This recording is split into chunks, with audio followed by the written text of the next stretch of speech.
So guys, good day. I am the one assemble for the door. This is the one now I assemble now. Wait for a seconds.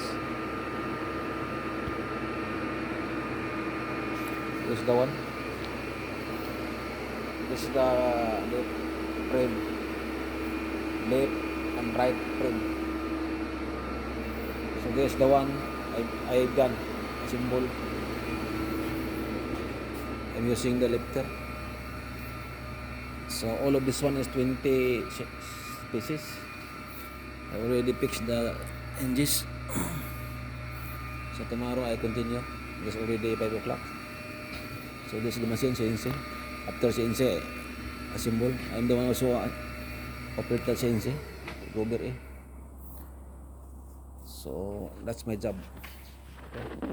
Thank you guys.